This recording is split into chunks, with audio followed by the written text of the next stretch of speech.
نکاح سارے انبیاء کی سنت نکاح کرنا ہے۔ اس پوری دنیا کو آگے چلانے کے لیے جو طریقہ اللہ تبارک و تعالی نے حضرت آدم کو عطا فرمایا وہ نکاح ہے۔ حضرت اماں حوا رضی اللہ تعالی عنہا سے باقاعدہ حضرت آدم علیہ السلام کا نکاح ہوا، مہر مقرر کیا گیا، اور وہ تھا سرکار نامدار صلی اللہ تعالی علیہ وسلم پر درود پڑھنا۔ اور سارے نبیوں کی سنت۔ اب یہ ایک خبر گردش میں کہ وہ عورت جو اب بظاہر پاکستان کی حکومت نے جس وقت یہ واقعہ ہوا تھا ملالہ یوسف زئی کا، بڑی اس کی حمایت کی اور بڑے اس کو پروٹوکول دیا اور اسے باہر پہنچا دیا گیا، لیکن اس کے بعد ہوا کیا؟ اس کو باہر کے لوگوں نے اپنے مقصد کے لیے استعمال کرنا شروع کر دیا، اور اس وقت انتہائی بدترین لوگوں کی اس کے ساتھ ملاقات اور اس کا اٹھنا بیٹھنا۔ مثلاً ایک انتہائی گستاخ نبی، بدترین شخص کہ جس نے رسول کریم صلی اللہ تعالیٰ علیہ وسلم کی شان میں بدترین گستاخی کی، سلمان رشدی نام ہے اس کا، ملالہ یوسف زئی نے اس کے ساتھ کھڑے ہو کر پکچریں بنوائیں، اور اس کے خلاف جو مسلمانوں کا ایک ایمانی مسئلہ تھا کہ یہ وہ بدترین شخص ہے کہ جس نے سرکار نامدار صلی اللہ تعالی علیہ وسلم کی گستاخی میں کتاب لکھی، تو اس عورت نے یہ بات کہی کہ مسلمانوں نے اس کے خلاف غلط بیانی کی، اس کے خلاف ایسا نہیں کرنا چاہیے تھا۔ کس کی حمایت کر رہی ہے؟ گستاخ رسول کی۔ اسی طرح ایسے لوگوں کو جو فتنہ پرور لوگ ہیں کیش کراتے، اس کو نوبل پرائز دے دیا گیا، انعام اس کو جناب والا ایک ٹائٹل سے نوازا گیا، اور آج اب جب اس کی بات گردشیں پوری دنیا میں گردش کر رہی ہے، کیا کہ بھائی دو لوگوں کو، مرد اور عورت کو آپس میں ساتھ رہنے کے لیے نکاح کی کیا ضرورت ہے؟ تو دوستانہ انداز میں بھی رہ سکتے ہیں۔ یہ وہ سوچ ہے جو اللہ اور اس کے رسول کے حکم سے بغاوت پر ابھارتی ہے، کیونکہ وہ تو جس ماحول میں بڑھ رہی ہے، جسے اس کو پروان چڑھایا جا رہا ہے، وہ مسلم معاشرے کے اندر زہر گھولنے کے لیے ہی ہے۔ یاد رکھو کہ اللہ نے ایک پوری قوم کو، قوم لوط کو بد کرداری کی وجہ سے عذاب میں مبتلا کیا، اور اس قدر بدترین عذاب دیا کہ آج تک اس علاقے کے ماحول کو عبرت کا نشان بنایا ہوا ہے۔ اللہ تبارک و تعالیٰ نے اس پوری بستی کو فرشتوں کے ذریعے زمین سے اکھڑوا کر آسمان کی بلندی، اور پھر وہاں سے الٹا ان کو پٹخا گیا، ان پر آگ کے پتھر برسائے گئے، اور آج بھی اس علاقے کے اندر جو دریا ہے، جو سمندر ہے، اسے البحر المیت عربی میں اور مردہ سمندر اردو میں اور ڈیڈ سی کے نام سے انگلش میں جانا جاتا ہے، کہ جس کی صلاحیت کو اللہ نے ختم کر دیا کہ زندہ پانی یا زندہ سمندر وہ ہے کہ جو اپنے اندر کسی جاندار کو جذب کر لیتا ہے، لیکن وہ اپنی حیثیت کو کھو بیٹھا۔ اور آج بھی وہاں کے جو قرب و جوار کے وہی بد کردار لوگ ہیں اس کو گھومنے پھرنے سیاحت کا مقام بنائے ہوئے ہیں، جبکہ وہاں عبرت لینی چاہیے تھی۔ ہم مسلمان ہیں، ہم اللہ کے حکم کے تابع دار ہیں، ان بد کرداروں کے کسی بھی فتنے اور ان کی باتوں میں آنے کی قوم کو ضرورت نہیں۔ سامعین محترم، حضور صلی اللہ علیہ وسلم نکاح پر اس قدر فخر فرماتے ہیں کہ خود فرمایا میں نکاح سے ہوں، میں بدکاری سے نہیں آیا اس دنیا میں۔ نکاح رسول اللہ کی سنت ہے، ان کے آباء و اجداد کی سنت ہے، انبیاء کی سنت ہے۔ بدکاری سے اللہ ناراض ہے اور ایسے لوگ عذاب الہی میں گرفتار ہوں گے۔ آج اگر ممبر و محراب سے اور ایک مسلمان طبقے سے اللہ کا حکم جاری کر دیا جائے تو پھر دیکھیے ان لبرل لوگوں کو کیسی مرچیں لگتی ہیں۔ کیا اللہ کا فرمان نہیں پڑھا تو پڑھ لیں۔ فَانْكِحُوا مَا طَابَ لَكُم مِّنَ النِّسَاءِ مَثْنَىٰ وَثُلَاثَ وَرُبَاعَ،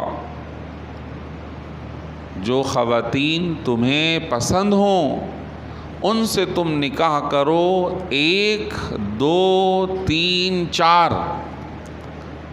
نکاح کی تو اللہ تبارک و تعالیٰ نے فرمایا ہے۔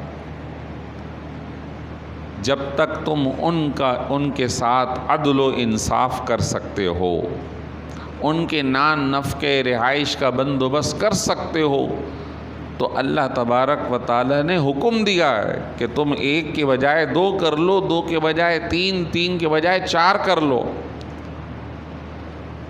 آج اگر ایک مسلمان اللہ کے حکم کی بات کرے، اس بات کو پھیلائے، تو جو لوگ آزاد منش ہیں وہ تو کہتے ہیں کہ بھائی یہ کیا بات ہے، نکاح کی کیا ضرورت ہے، نعوذ باللہ من ذالک۔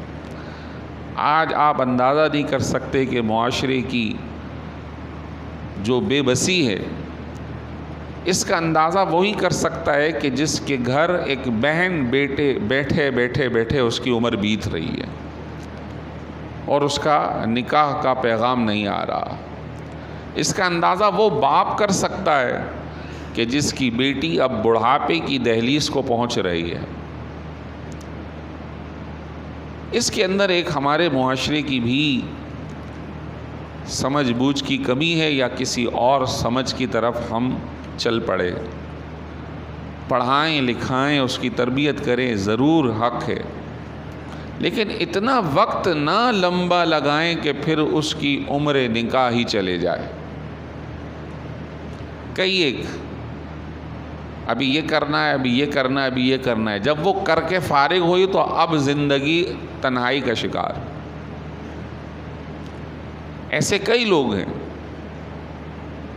ایسے بھی نکاح ہمارے دوستوں نے، میں نے خود نے پڑھایا کہ عورت 40 سال کی ہو گئی، اب نکاح کا پیغام نہیں آ رہا۔ اب جس سے نکاح ہو رہا ہے وہ 65 اور 63 سال کی عمر کا۔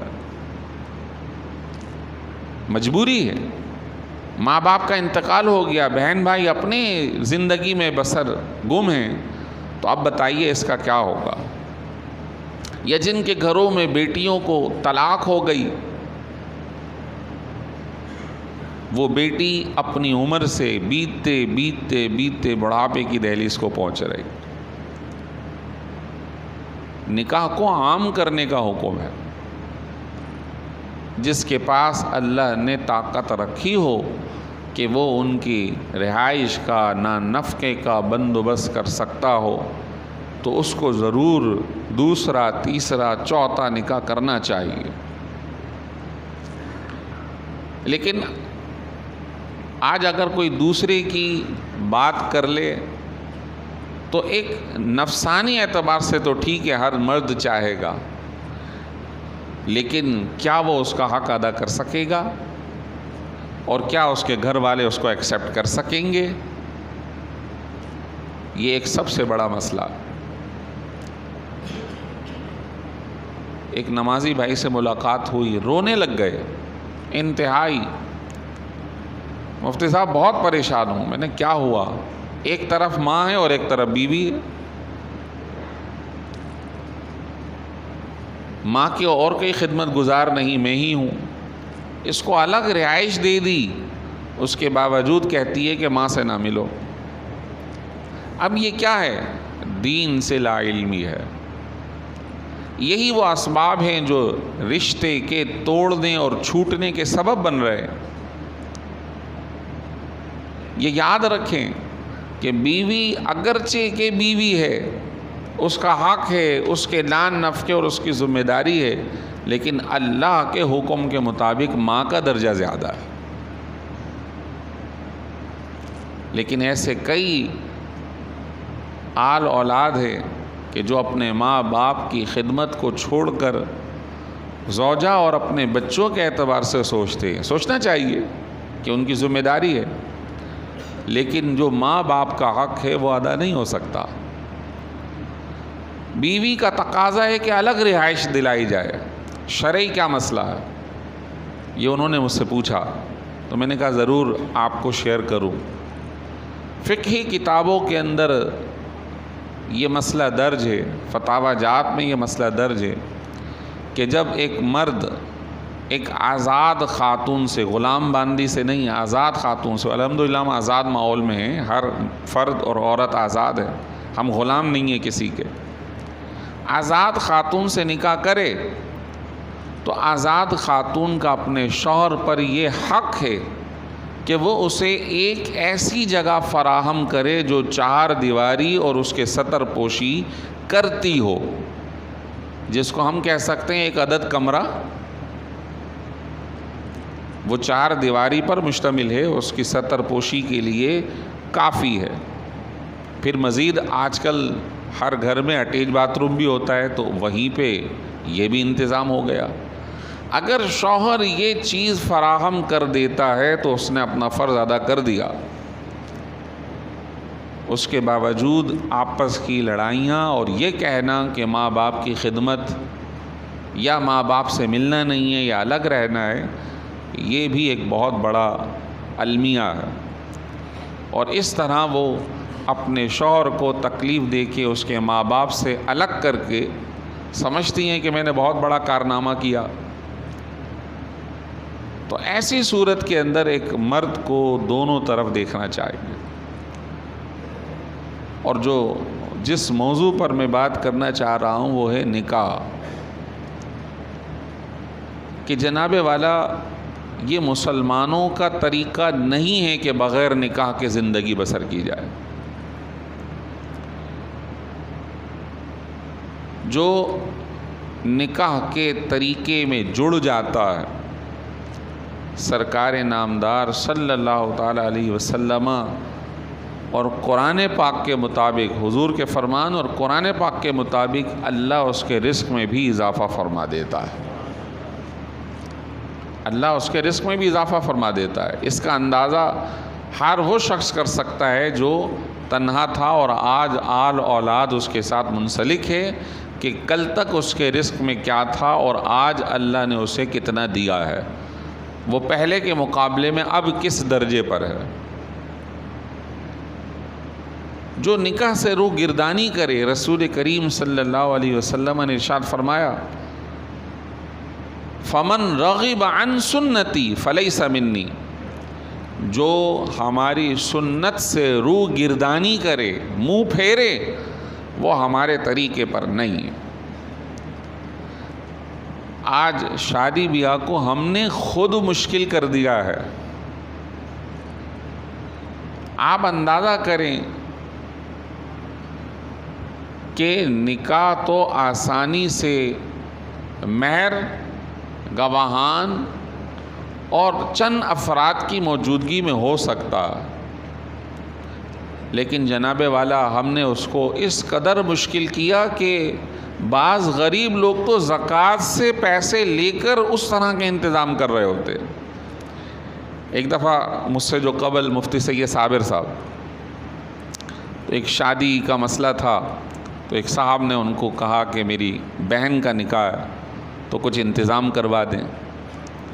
تو انہوں نے کسی کو کہا اور زکوٰۃ کے پیسوں کے ذریعے ان کے لیے کچھ انتظام کیا گیا۔ انہوں نے کہا کہ حضرت بہن کا نکاح ہے تو تشریف بھی لائیے گا۔ کہنے لگے، مجھے خود بتایا انہوں نے کہ میں ایک حسن سلوک کی نیت سے چلا گیا کہ چلو بھائی ان کی بہن کا نکاح ہے، شرکت بھی ہو جائے گی، ذرا حوصلہ افزائی ہو جائے گی۔ اور لیکن جب میں وہاں گیا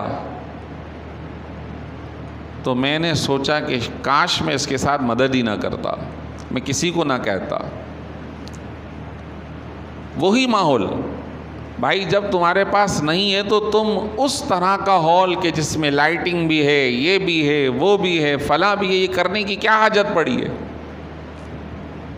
آپ سکون سے 4 افراد کی موجودگی میں مسجد کے اندر سنت کے مطابق آؤ، نکاح کرو اور رخصتی کا انتظام کرو۔ لیکن ہمیں تو دکھلاوا بھی کرنا ہے۔ جب تک وہ ساری چیزیں نہ ہوں تو پھر کیسے پتہ چلے؟ اب ان چیزوں کے دیکھا دیکھی جس کے پاس زیادہ ہے اس نے اتنا کیا کہ غریب کی تو گلا ہی دب گیا۔ اور آپ سب، ہم سب جا رہے ہیں، آ رہے ہیں، کس قدر کھانوں کا ضیاع،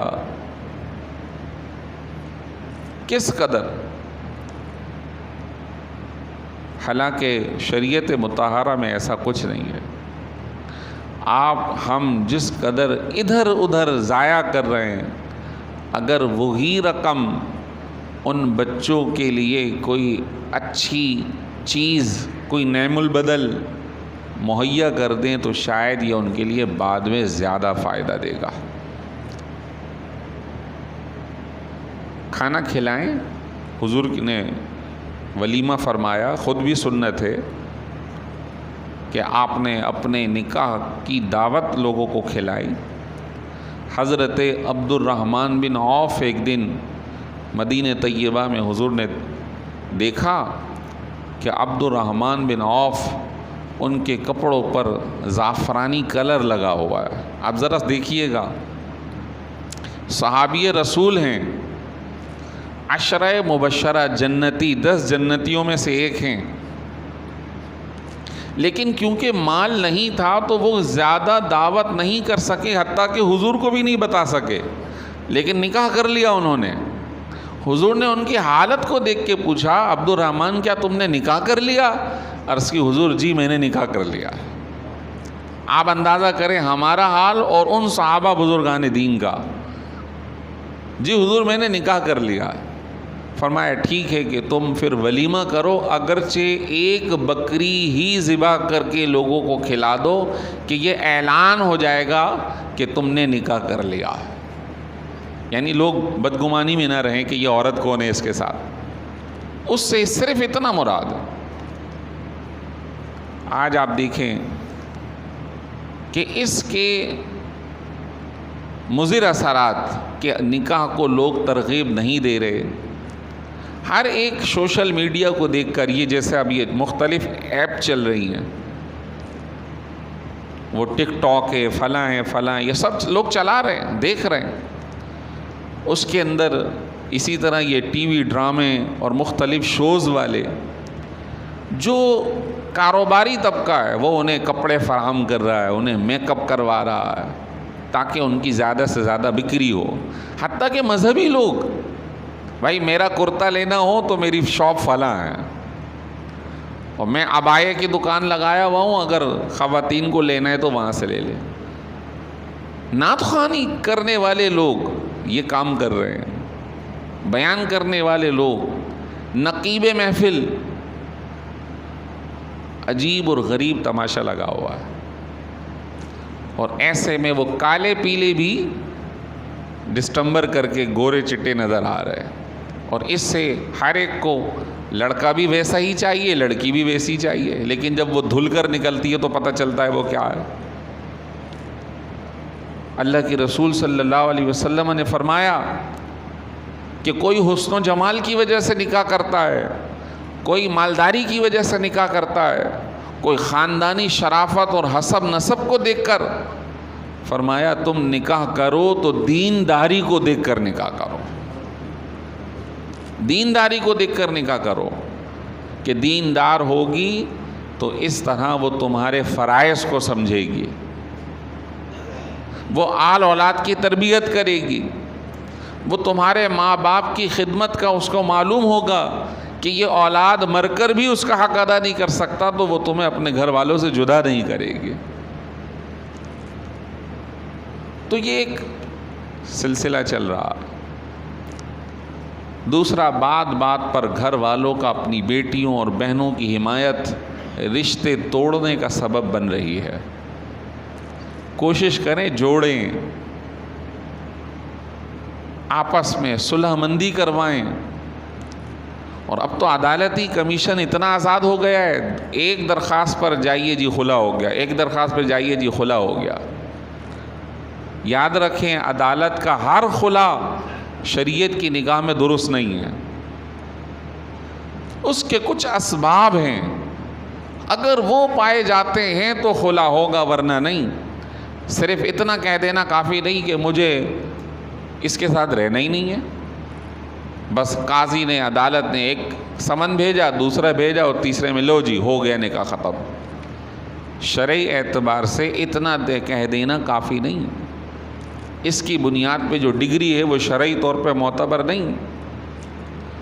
اور جو لوگ اپنے گھر کو توڑ رہے ہیں، ذرا ذرا سی باتوں کے اندر اپنے بیوی بچوں اور ان خدمت کرنے والے لوگوں کو بے گھر کر دیتے ہیں، طلاقوں کا رجحان بڑھا ہوا ہے کہ یہ تو جناب والا افلاطون بنا ہوا ہے، اس کو تو اپنی طاقت کا اظہار کرنا ہے، تو لو نکلو 1 2 3، اور اس کے بعد روتے پھرتے ہیں اور پھر پوچھتے پھرتے ہیں کہ کوئی فتویٰ مل جائے۔ پھر پوری زندگی اہل سنت کے یہاں رہے، میلاد کا کھاتے رہے، 11ویں شریف کا لنگر کرتے رہے، جب بیوی کی طلاق کا مسئلہ آیا تو سیدھے اہل حدیث کے پاس پہنچ گئے۔ کسی بھی بندے کے کہنے سے حرام حلال نہیں ہوگا، یاد رکھیے گا۔ جو طلاق 3 قول سے جو نکاح میں آئی تھی تو 3 قول سے نکاح سے چلی بھی جاتی ہے، یہ لوگوں نے مذاق بنایا ہوا۔ دین کے مسائل آسان نہیں ہیں، اللہ کے حکم کا ہر بندہ تابع دار ہے، اگر اس سے منہ پھیریں گے تو سمجھ جاؤ کہ پھر آزمائش ہی آزمائش ہے، اور کسی کے اس طرح فتویٰ دینے سے وہ حرام حلال نہیں ہوگا تو اس کا مطلب آئندہ زندگی حرام ہوگی، اور اولاد بھی، سمجھ گئے آپ، اس کا نسب ثابت نہیں ہوگا۔ لہٰذا اپنے آپ پہ بھی کنٹرول رکھیں، اپنے بہن بیٹیوں کی بھی بیجا حمایت نہ کریں، اور کسی بھی طریقے سے صلح مندی کی کوشش کریں۔ اللہ تبارک و تعالی ہمارے معاشرے کو امن کا گہوارہ بنائے اور ہمیں دین پر کامل عمل کرنے کی توفیق عطا فرمائے۔ وآخر دعوانا ان الحمد للہ رب العالمین۔ سنت ادا فرمائے۔